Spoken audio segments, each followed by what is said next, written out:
Wee, what's going on YouTube? It's Donnie B all day. And check that puppy out right there. So, I went out, I traded in my Sportster, my fourth Sportster, for my 10th overall Harley. After this one, this is a Heritage Softail, brand spanking new. I had so far 4 Sportsters, 1 V-Rod, 1 Dyna, 2 touring bikes, and now this is my second Softail. And this, I'm not gonna lie, might just be the last one I ever buy, man. This thing is a dream bike for me. And let me get into it. So ever since 1988, when the Heritage first came out, this has been a solid run bike. It hasn't stopped for any years since 1988. It's always been in production. The bike is what I love about it is when you look at it, it brings you back to 1955. It brings you back to just after World War II, when the styling was this. If you look at a bike from the 50s till this one, you're going to have very minor differences as far as aesthetics. The seat's going to be a little bit different. Obviously, the pipes and the motor are going to be different, but a lot of it is going to look, by the stance, almost the same, even with that beautiful dark lowered part of the windshield. When I bought my Road King, before I even left the showroom floor, I took off the windshield. Hated it. Didn't look right on the bike. I just didn't appreciate it. This bike right here, with that windshield, with the black hubs and black rims, with the polished spokes, that all goes together so well. The black headlights.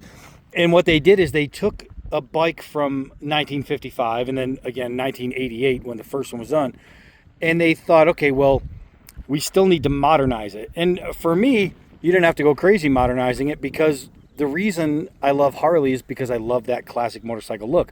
There's all kinds of new bikes like the Breakouts and things like that where you see a modern motorcycle.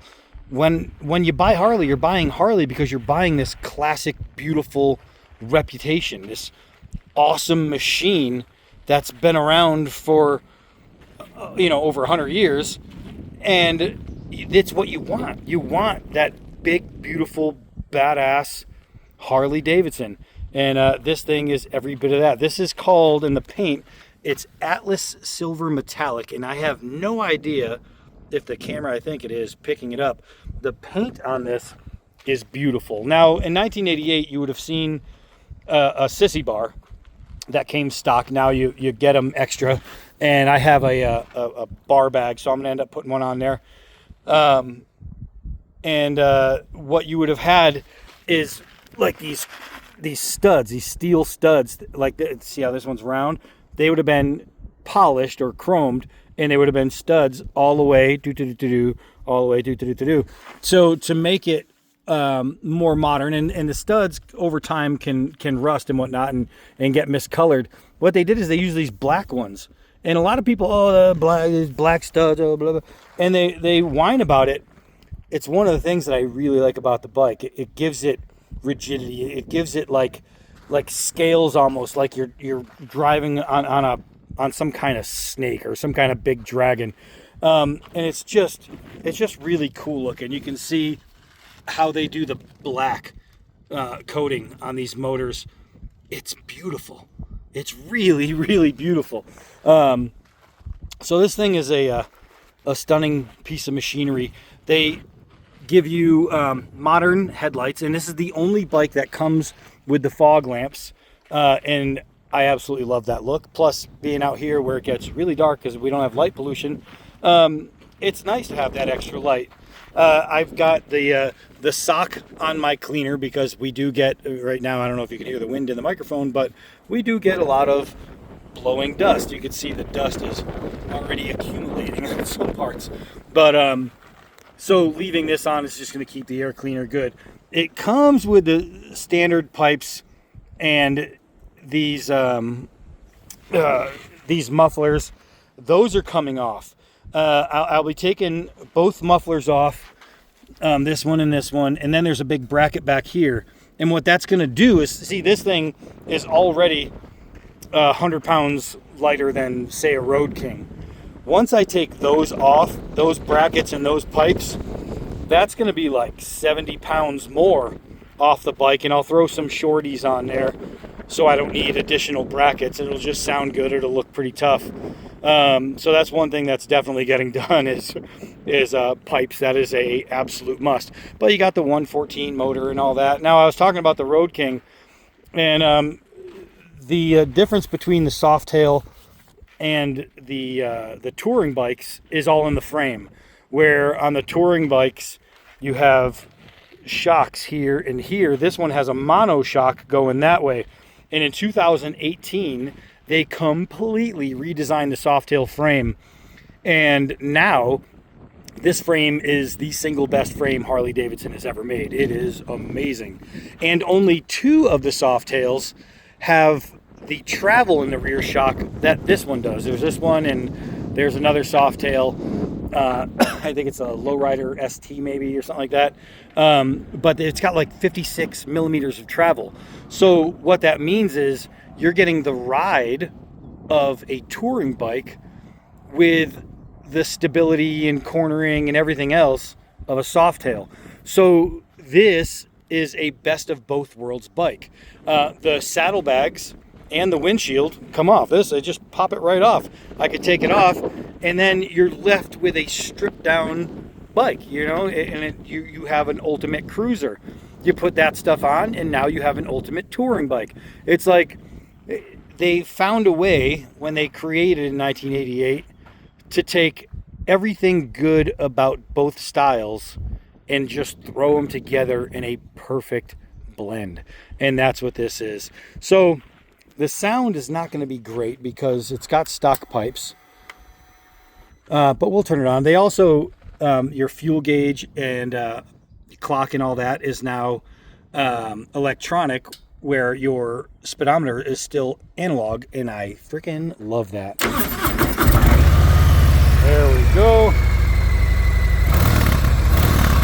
So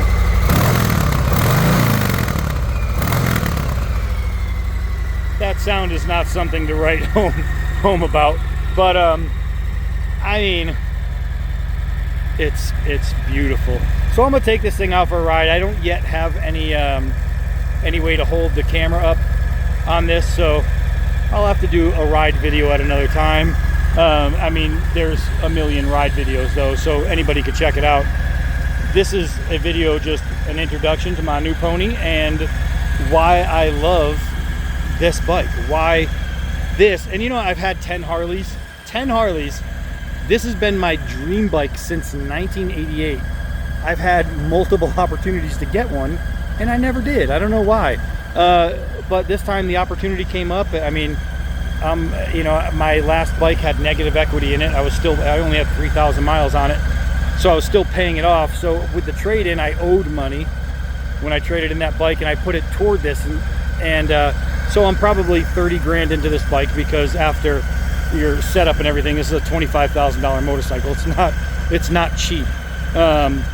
But for me to get my dream bike at this stage, knowing this is probably the last bike I'll ever ride. I mean, normally every 2 years I trade in. I'll go get a brand new bike. I trade in every 2 years.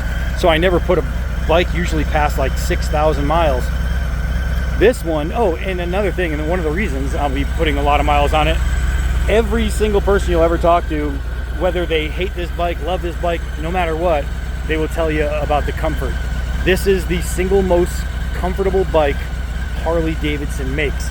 On nearly all, I think on every single Harley I've had except my CVO Ultra, because the seat had all kinds of electronics in it, every single bike I've had I changed the seat on.